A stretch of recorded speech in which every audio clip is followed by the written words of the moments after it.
নোয়াখালীতে আন্তর্জাতিক শ্রমিক দিবস পহেলা মে উপলক্ষে চৌমুহনীতে একটি র্যালি বের করা হয়। বেগমগঞ্জ উপজেলা নির্বাহী কর্মকর্তা ও চৌমুহনী পৌর প্রশাসক জনাব কায়সার খসরুর নেতৃত্বে একটি র্যালি বের করা হয়। এছাড়াও পৃথকভাবে নোয়াখালী জেলা জামায়াতের আমির মাওলানা আলাউদ্দিন সাহেবের নেতৃত্বে পৃথকভাবে একটি র্যালি বের করা হয়।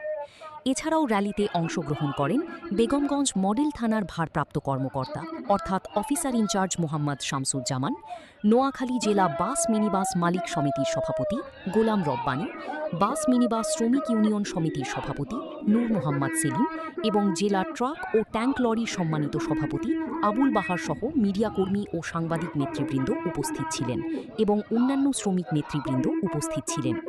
র্যালিটি চৌমুহনী শহরের বিভিন্ন সড়ক প্রদক্ষিণ শেষে সংক্ষিপ্ত বক্তব্যের মাধ্যমে মে দিবসের কার্যক্রমগুলো সমাপ্ত করা হয়।